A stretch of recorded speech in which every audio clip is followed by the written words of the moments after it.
Good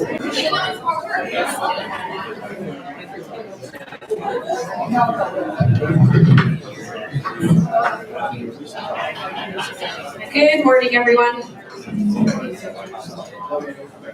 Thanks for coming today. I'm just going to give a quick overview of what we're going to touch on today. We have Regan Switucka coming in, or here. Hi, Regan, from National Bank to just remind us about the Mike Ferry event coming up in February, as well as touch on file turnaround times. And then we have Claire Flewelling-Wyatt here from Property Management. And hi, Claire. She'll be talking about project management as well as selling tenanted properties, speculation tax, and vacant possession. And then Lori will give us some updates and some trading updates possibly. I got lots of stuff. All kinds of things, surprises. So I'm going to pass the mic on to Regan.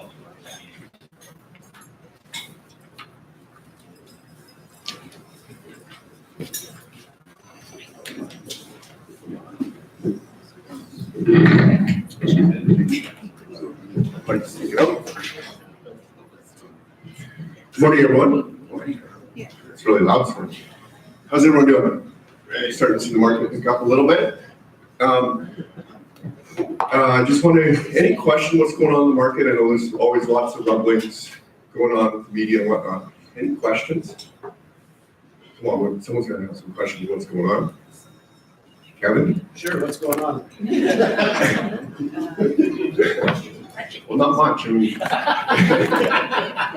there's not much change since I got up here. So I always just want to kind of 2 weeks ago, whatever it was. So just like to open it up to you guys, just because there's always certain situations with your clients and whatnot. So just want to see if there's any rare situations or anything we can help you out with.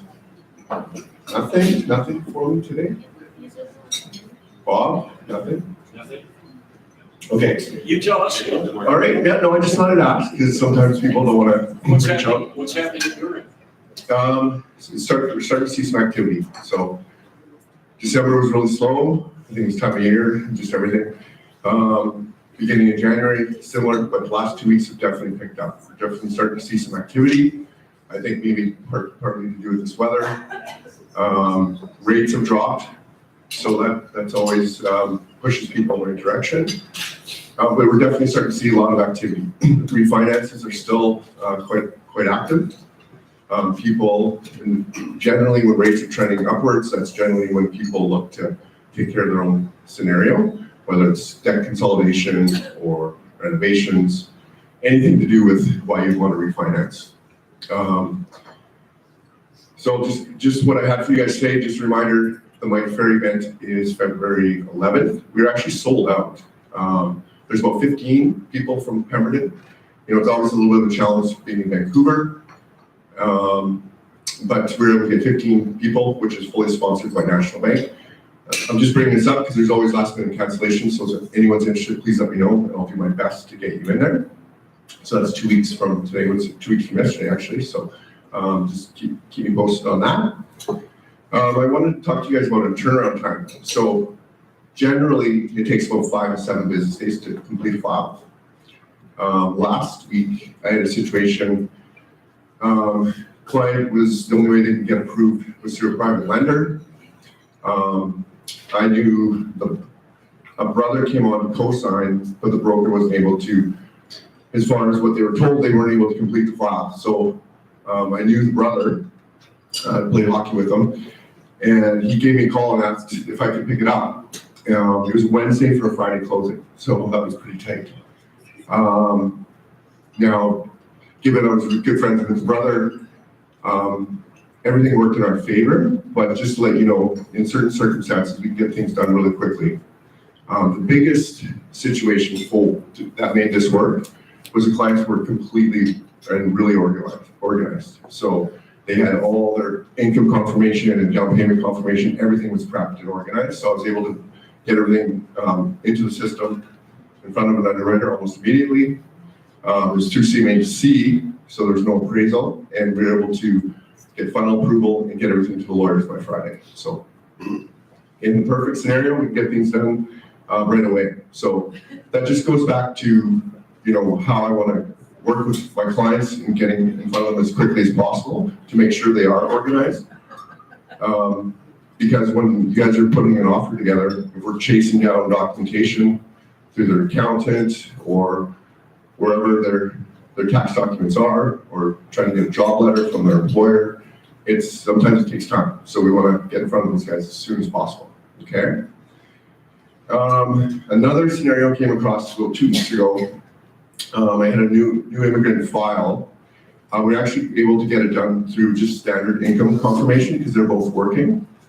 However, for the down payment, these clients, I guess, weren't used to the Canadian banking system. So when they were getting paid, they were literally taking money out of the bank and putting it under their mattress.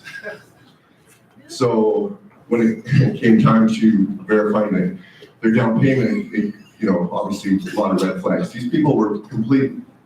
I totally trusted them. We could verify where the funds that, follow the transactions and whatnot, but just goes to show you, again, we want to get in front of these clients as soon as possible so we can educate them. It's not their fault. They just, they come from a country where cash is king, right? So it was very difficult to get done. They could qualify using a borrowed down payment. So that's the route I chose to take to get the approval, because approving cash deposits is a no-no these days for obvious reasons. Okay. So, you do see, maybe it's an older client that just likes cash, or new immigrants. We do come across this situation. It's very common, actually. So, again, just if we can get in front of these type of clients as soon as possible, just to educate them. And again, we're going to go back 90 days. So any large cash injections into their bank account, we have to verify where it comes from.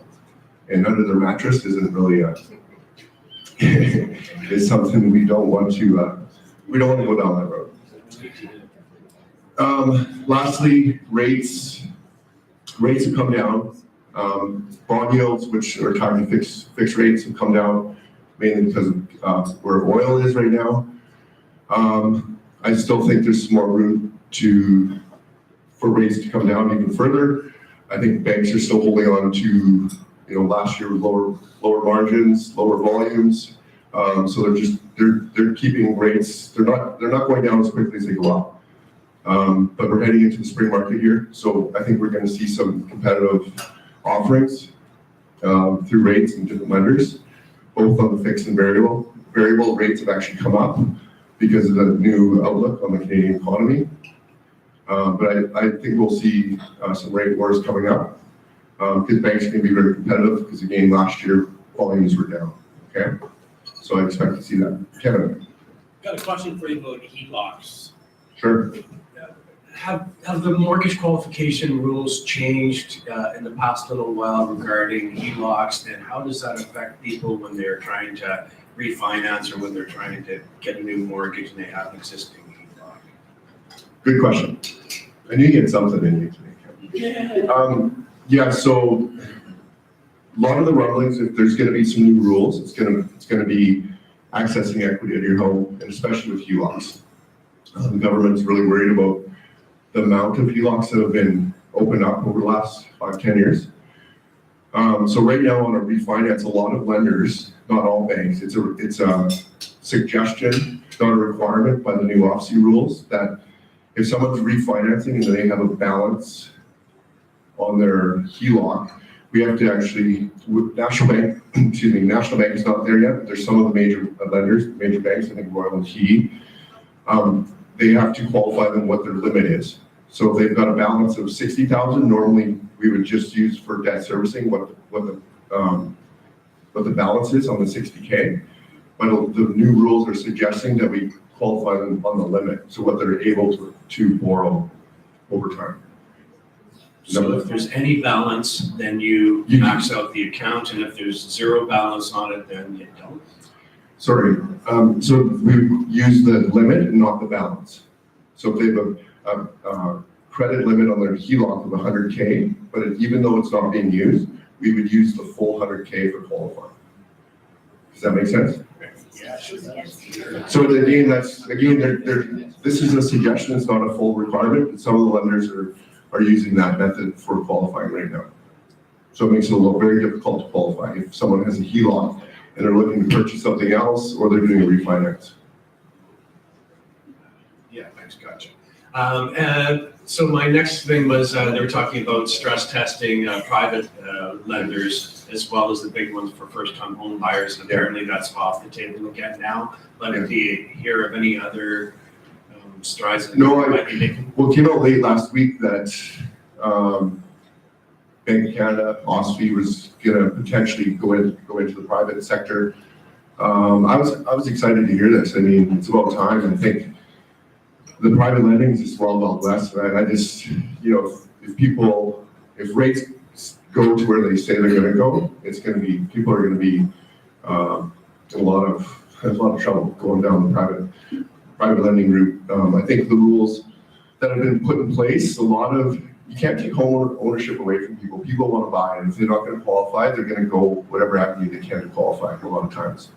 And it's been forcing people into this private lending world, which is between 8 and 12% sometimes, basically writing your income on a napkin and, you know, getting qualified. So if things change, rates continue to go up, these people are going to be in some serious trouble.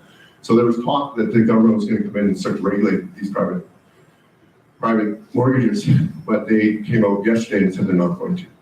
But maybe there's going to be enough pressure from whoever to hopefully get something. I don't know if they can institute a stress test, but just something to regulate this to slow it down.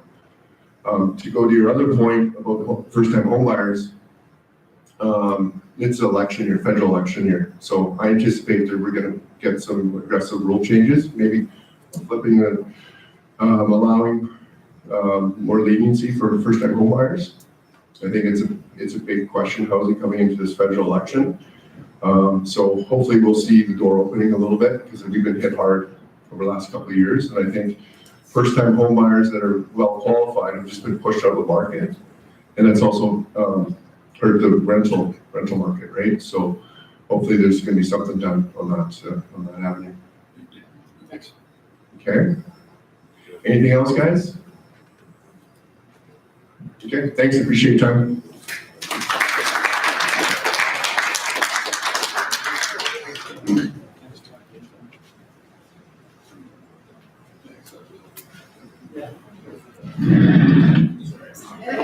Thanks, Regan. Morning, everyone. Now hold this fancy mic. I'm just going to talk a little bit about the property management division first, because I think there's a few of you that don't actually know all the things that we do, where we're located, how many offices we have, etc. So property management in Pemberton Holmes started in around 1995. I came on board in 2005. And at that time, we were about 6 people, and now we're about 45. So we've grown quite a bit. We have our main office, which is located in Attree. We also have an office in Duncan, we have an office in Nanaimo, and Salt Spring Island. So we have one agent over in Salt Spring Island that's just started. His name is Dave Walls. So if you have any clients that are looking for property management over there, we can accommodate. Where's that tree? Langford. Western Shore. What's that? It's in West Shore. We manage residential, commercial, and strata. We have a small strata division that's been growing quite rapidly. Tara Patton is the director of that, and Gail McClymont is the director of commercial, and then I'm obviously the director of residential. With residential, we manage a variety of different properties, so single-family dwellings, multi-units, apartment complexes, single stratas. We have about 12 property managers, showroom support team, maintenance division, inspection agent, and lots of support staff. And commercial, we have all different types of commercial property: office, retail, office, retail, warehouse, restaurant, and some strip malls. And as I mentioned, Gail McClymont is the director of that. And then Tara's team has about 37 properties under management, and she joined us in 2016. So we have a fairly big division. A lot of the agents aren't aware of how much property management goes on, but we have about 2,000 units. So we're growing. We're about the third or fourth largest in the city right now. So that's a little bit about us. What I wanted to talk to you a bit about today was selling tenanted properties. You guys have probably come across this quite a bit. And I know from my experience dealing with some agents, when they are selling tenanted properties, they don't really understand or know all the rules and regulations around that, and there are a lot. There is new legislation right now that has changed, so you need to be aware of that. The vacant possession is no longer viable anymore, so anyone who tells you that, oh, my tenant has to leave at the end of their lease, that's not correct. And if you have any questions about selling your tenanted property, please make sure that you reach out to me. I'm happy to answer any questions or walk you through any sticky situations. Before doing anything, as soon as you find out that your property is tenanted or has a tenant in place, make sure you get a copy of that tenancy agreement. That'll tell you right away how long they've been there for, how entrenched they are in that property, how many people are on the lease. The next thing you want to do is find out, do they have any pets? What's the condition of the unit? When's the last time that somebody was in the unit? Quite often we find that private landlords don't inspect on a regular basis. So they may not even know the condition of the property, especially if it's a basement suite, or something that they don't spend a lot of time going down to see, or the rent's being paid, so they're not really paying that much attention. Once you have that information, either have your client contact the tenant in advance of you contacting the tenant. There's nothing worse than an agent contacting a tenant and being like, so I'm listing your property and I'm going to show it on Saturday. They don't take kindly to that at all. So contact the tenant, find out what their lifestyle is like. If they have kids, do they have certain days that showings just aren't going to be great? I mean, especially if they've got soccer practice or a birthday party coming up or whatever it might be. And then find out what the best days to show are, and make sure that you are around for those showings if you can, or you have a trusted agent that you're working with. Because once you get that relationship created, if you can make that more comfortable, it's a lot better for the tenant, and you're going to have probably a better relationship going forward, whether the tenant is leaving or staying, just depends on the property, and also how clean it is and how accommodating they are, etc. Any questions so far? Correct. Once you're in the property, make sure you let your owner know if there's anything that's going on at the property that is strange, or they may not know that there's a couple extra pets there, or there's a couple extra people there, or there's an extra family there, or whatever it may be. So make sure that you speak to your owner and just say, hey, did you know that they have like a Great Dane and 2 cats? I've certainly been in that situation before, taking on a new property that's tenanted and going in and doing an inspection and saying, so did you get a pet deposit? And they're like, well, no, it's not a pet's property. I'm like, well, actually it is. So make sure you get that information in advance. Pictures, to try and get people to tactfully clean up before you take your photos, before you're listing. We've done in the past is given them a cleaning credit. So somebody to come in and clean the property prior to in advance to taking the photos. So, $100 or whatever it is. Somebody goes in and cleans everything before you take your photos. People really like that. Showings, when and how often.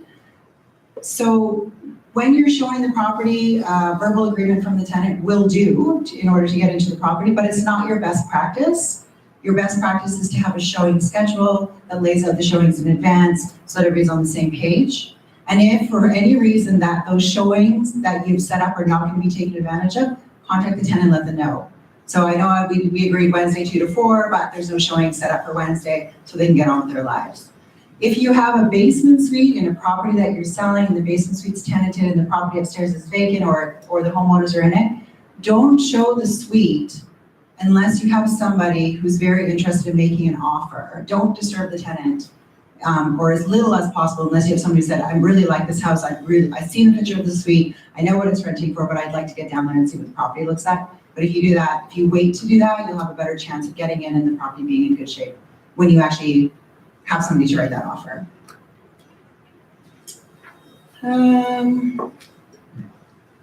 Does everybody understand about ending this tenancy and giving 2 months notice and how that all works? There's some confusion around, sorry, go ahead, The Kevin. only question I wanted to ask you was, you said that vacant possession is out? Yeah. And if it's by mutual agreement at the beginning of the lease, I was just wondering. Yeah, if you've got a mutual agreement to end tenancy that coincides with the end of the lease, that will hold up. However, we have seen a couple of instances where people have signed a mutual agreement to end tenancy. Once the property is put up for sale, they've disputed the mutual agreement to end tenancy, saying that they had to sign it under duress, or they didn't understand what it meant, that they would have to move. They just thought that they were mutually agreeing to end the tenancy with that homeowner and not with the new potential homeowner. So what I would suggest, if you do get a mutual agreement to end tenancy, is try to get it sort of like 2 or 3 months before the lease end date. And that way, if somebody's signing that, they know, they'll be well aware of what's going on, and you can have your owner do that. If it's a lease agreement and you have a purchaser that wants to get in on the first day of the month after the lease expires, you can give 2 months notice up until the lease end date. Does everybody understand that? So if you've got a 1-year lease and it's ending at the end of April, you can give your 2 months notice in February, okay? Do not have your closing date on the 1st. Try and drag it to around the 5th, because inevitably there's going to be junk left behind, or it's not going to be clean, or it's not going to be ready to be occupied by your new owners, and you might want to give yourself and your client a little bit of buffer time before you actually take possession of that. Keys could be missing, things in the backyard, stuff out on the lawn. Like, I've seen everything under the sun. So give yourself a bit of a buffer there. If you are trying to get a tenant out on the 30th and move your new clients in on the 1st, inevitably something terrible is going to happen. So give yourself some time there.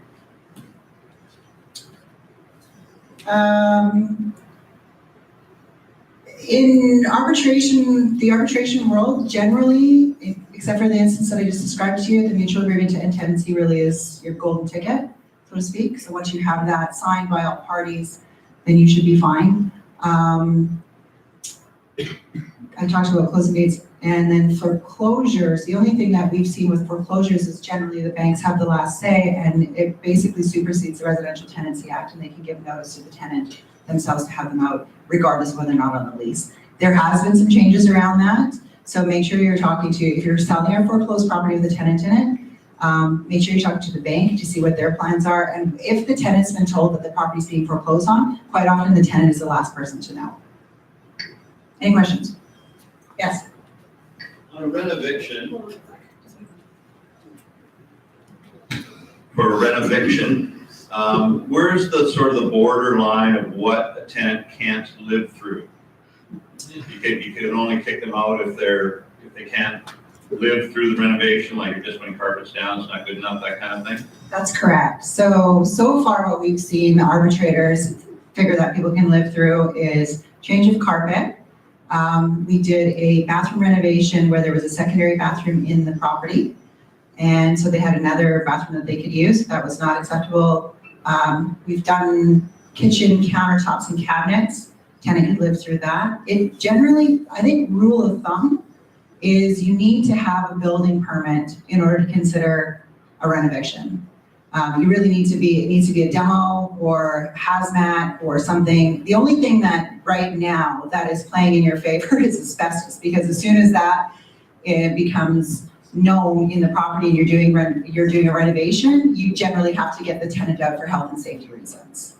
But anything that's sort of surface, the tenant can live through it. And they are also now doing any multi-units, which shouldn't really apply to you unless you've got a multiplex that you're selling, like a converted character house or something along those lines.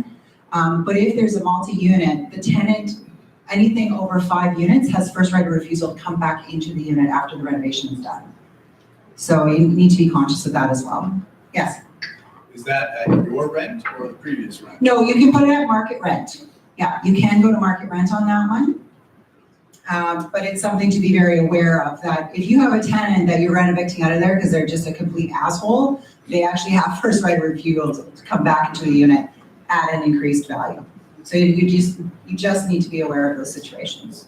How is the market rent determined? By the market. I'm just joking.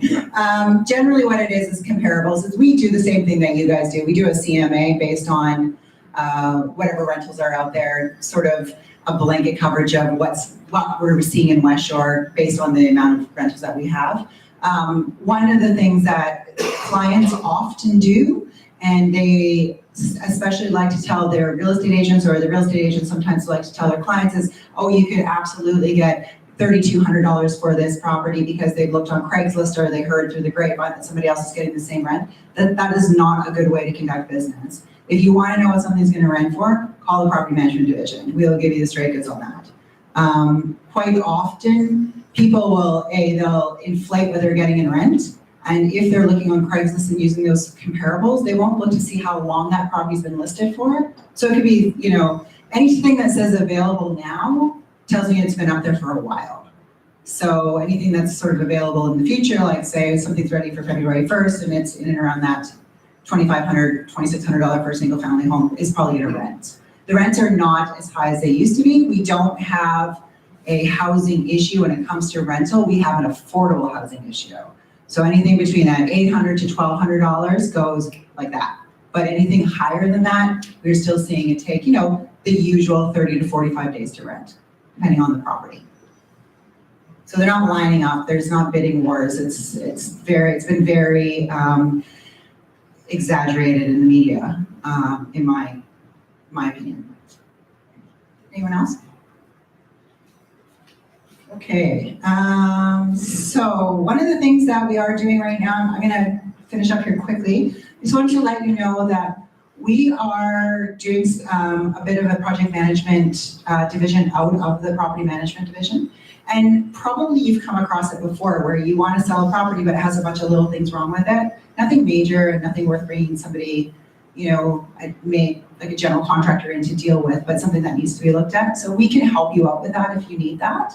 We have a maintenance division now. We have small repairs. Our team can do anything from just, your basic painting, recocking, changing out a tap, changing out some light fixtures, to, building a deck or taking care of putting on a new roof. So we have quite an extensive team now. So if you need help with that, just give me a call and let me know. And we charge basically for the project management is 10% of whatever the gross cost is. So it's not a huge amount of money to your client either. And we can certainly point you in the right direction with that. And help you out with trades. We have tons of trades that we deal with on a regular basis. Okay. So I can get you on a speed dial. What is your number? I have some cards with me, I'll pass it. And then finally, as you know, speculation tax has been a big hot button topic, especially for you folks trying to sell properties and with foreign investors. Just so you are aware, we have seen a little bit of movement of people renting or wanting to rent their homes when they are from overseas or if they have a vacation home here, but it hasn't been as dramatic as we thought it would be. From our perspective, the speculation tax is making landlords out of people who really don't want to be landlords, so it's pretty short-sighted, and it's unfortunate.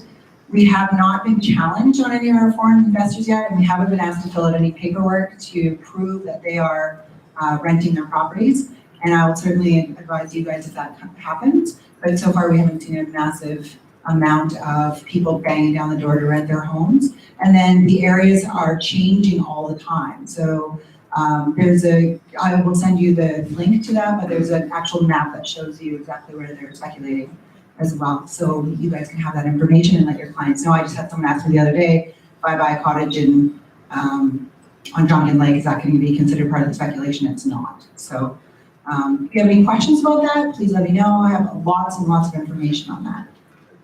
Thank you very much for your time.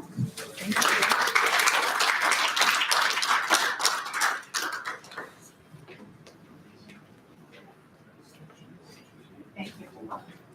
So I know we've been doing a lot of talking about tenanted properties, but we thought it would be really. I can use this one too. I'm going to turn it back on. We've been doing lots of talking about tenant properties from a real estate perspective, but we thought it would be really nice if you could hear from the property management side, because we all look at the world slightly differently. And thank you, Claire, because those were some really excellent tips, because we sometimes do forget about the tenants. First of all, this morning I want to say goodbye. As well, all of you know, this is Bob's last meeting. Bob, thank you for the amazing amount of support you've given Pemberton Holmes, and all your little emails when you see something that's not right. And you know what? We all appreciate that. Truly we do. And wishing you the very best in your retirement. And remember, if you get really bored, do not become a Walmart greeter. Come back to real estate. Thank you. You're welcome.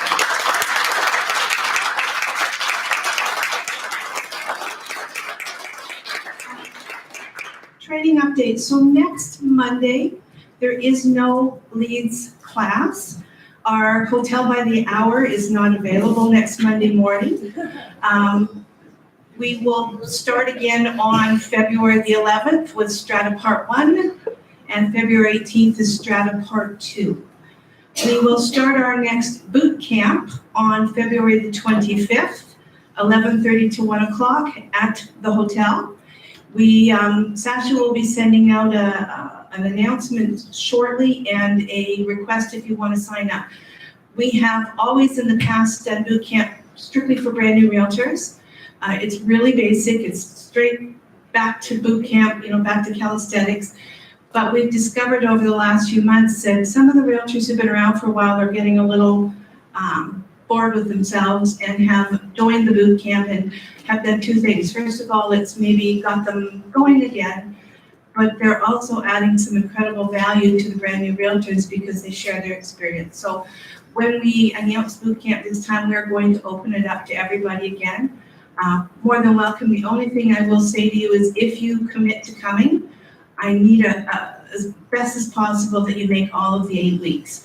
Each week layers on top of itself, so if you miss 1 or 2 weeks, it's really difficult to catch up. That was the good news. I'm allowed to do a little bit of bad news now. Interesting information, some stuff that's been happening with FinTrack, with the receipt of funds.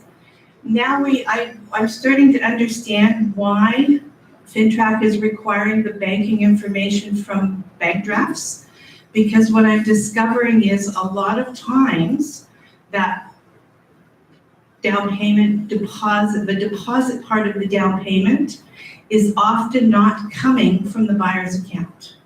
So what it is they're, mom and dad are lending them because their money may be sitting in RSP and they don't want to pull it out right away. So mom and dad say, I'll just, I'll grab $5,000 for you.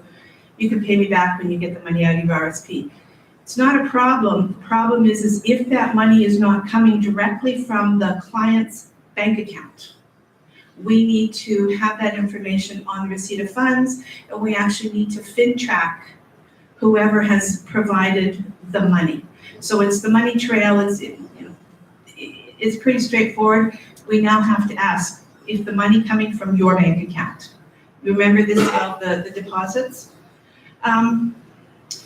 Listings. I check everybody's listings. Everybody's getting sick and tired of my emails. Couple of things I'm seeing. One of them is I'm seeing again a lot of sellers who are ticking in the boxes instead of initialing. On the top of the PDS, it's clear, initial in each box the correct answer or the most appropriate answer. If it is ticked, we don't have, yes ma'am? We have a question from online. Okay. It's regarding what you're just speaking about. She asks, does this apply to certified checks? No, because certified checks, only certified checks if it says Jane Smith on there and your buyer's name is John Johnson. So if there's a different name on the certified check, then obviously you need to follow the paper trail. So as far as PDS, if it's ticked, it's not filled out correctly.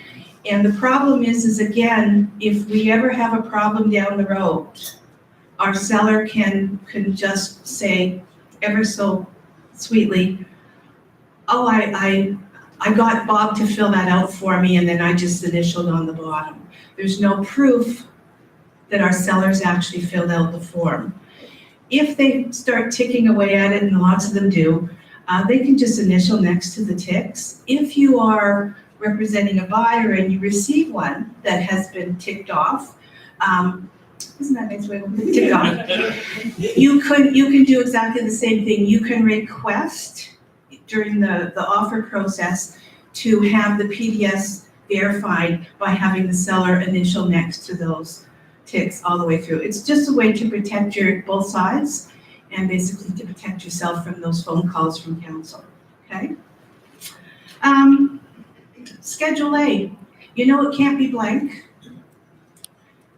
because it's a Schedule A. If we are doing a blank Schedule A, it means we are not doing anything for the seller. Why they would list with us if we're not even going to put it on MLS, I don't know. Maybe. But anyway, remember, Schedule A, very important. Make sure you're writing on there everything you're going to do. You're going to put it on the MLS system. Everything you're going to do, that is your list of items that you are offering to do to market the property to get it sold. Yes, ma'am. Just back to the PDS for a second. Mhm. She says, I've seen PDSs with ticks and a comment saying that all ticks are initiated by the seller. Does that suffice? That would be up to you and your client. For me, probably not. But for a lot of people, their comfort level might be a little bit less. I'm kind of a stickler for details, that's why I'm a managing broker. So if that was okay, if they were fine with it, sure. The ticks aren't even wrong, it's just there's a better way to do it. And I'm always trying to protect my sellers, my buyers, and my renters. I have a little tip for when you're sending stuff to conveyancing. And this is just a minor thing, but it would be extremely helpful. Everybody sends information about offers with the address as the subject line, and that's fabulous. But every time you send a new piece of information, like the lawyer's info, or an amendment, or subject removal, it would be incredibly helpful for conveyance when they're busy if you could include that information in the subject line. So 123 Main Street subject removal, 123 Main Street lawyer info, because what happens is when they come in the mornings, there's 75 emails. And if they can go through the new information first, it just makes their life a whole lot easier. And for the time it takes for us to add that little tiny bit of information, we're going to make their life a whole lot easier. Yes, ma'am. I know I don't need that. Being a former IT person, naming convention has always been really important to me. And if you put the address behind something like subject removal, so I name mine subject removal dash address. Yeah. Contract purchase and sale dash address. Because if you have it at the beginning, it's easier to read in your file system because most of them just give you the first 20 characters of the file name. So if you do that, it's easier for everybody to read. I started doing that because my Dropbox only gave me the first few letters and it just makes life a whole lot easier. Thanks, So Tracy. if you adopt that as your naming convention and you always do it that way, it gets to be habit and everybody wins. Excellent. Yeah, so we're just trying to make things easier for conveyancing. It's not really busy right now, but when it is, those girls work so hard to get everything done for us. And just so you know, in the conveyance world, we have this amazing reputation from the lawyers' offices. They love seeing a Pemberton file because it always arrives correctly and it usually arrives well before closing date. If we can make their life a little bit easier, that would be fabulous. Policy and procedure manuals, they have been out for a while now. The official email has gone out. Everybody is to pick theirs up from the office if they do not have one already. For the branch offices, they are at your branch if you haven't already received them. We are starting to get the paper at the back, which is the acknowledgement and agreement to follow the rules. And we need those back by the end of February. Eventually, the policy and procedure manual will also be online on our website. But at the moment, it's only in paper form, so I really, really need everybody to get a copy. There's lots of information there, lots of helpful information there that will make your job just a little bit easier. Open house specialists. For those of you who have not partaken in an open house specialist, we now have about 20 people who are very well trained in helping you with your listings. If you have a listing, ask around. Sue, who's actually got the open house specialist training, if you want to see the outline of what the expectations are for them for every open house that they do, contact me because I will send you the guidelines. There's 4 pages of things that they must do for every open house that I think is gonna blow your mind on how successful the open house will be following their guidelines, okay? I just got one more thing. And Sacha and I are working towards some new goals for the company for 2019. One of them is some giving back. And we're going to do something in the next few weeks that is just a small start. We haven't got it quite organized yet, but I just wanted to give you a heads up because what we're going to be doing is we're going to be contacting a couple of the associations in Victoria that help dress people who are trying to get jobs. So we believe there's 2 of them, and if you're ever been trying to compete for a job and you don't have a nice outfit to wear, you're kind of dead in the water. Because how we look at our first interview sometimes is the indicator whether or not we get a second one.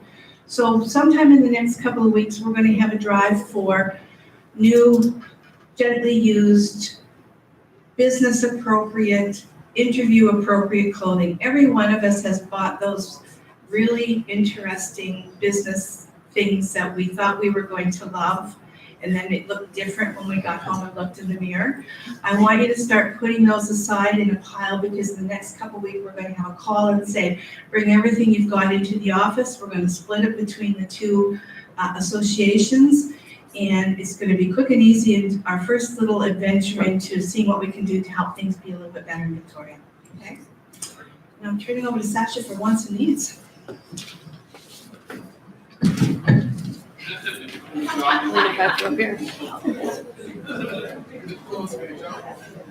Do we have any wants and needs today? Or new listings? Cat Rainsbury. I have my very first listing.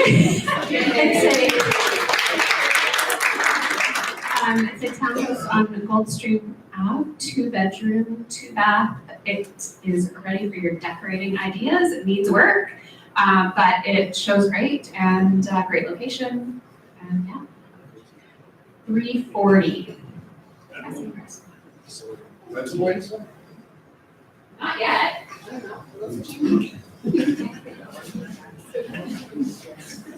Hey, Amy Keller here. Cash isn't able to make it today, so she asked if I would talk about her new listing she has coming up on Friday. It's in the Manhattan building downtown, 4th floor, northwest facing, 1 bed, 1 bath, in-suite laundry, gym, pets, rentals okay. Upgrades include hardwood flooring, painted, all new appliances, new blinds. Price to be determined, but around $370, subject to probate, coming in the market on Friday. I have no other information, so don't ask me anything about it. I can give you Cash's cell number if you want to text her. And then who wants to get drunk on Thursday with me? Awesome. I'm doing a wine and cheese B-mail on Thursday at my listing out on Triumph Place in North Saanich. Come on out, you don't have to have clients, my sellers want to see business cards. Come out for a glass of wine and some cheese, and from 12 to 2 on Thursday. Awesome. See you all there. Do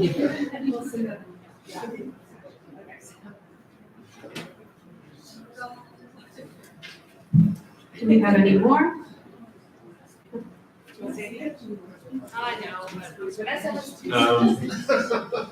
I was just asked if I'd like to say anything, and I would. And it's very simple. Thank you. I have appreciated the company of all of you over these many years, and I'm going to miss you. I really am. Thank you.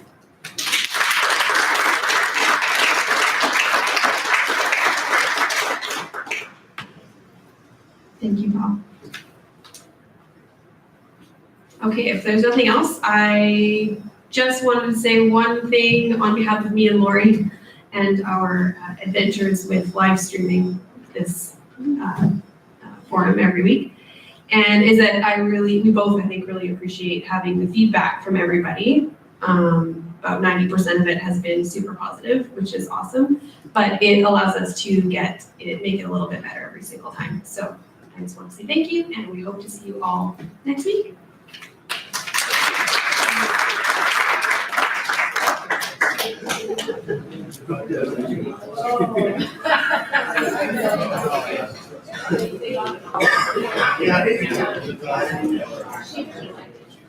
Yeah.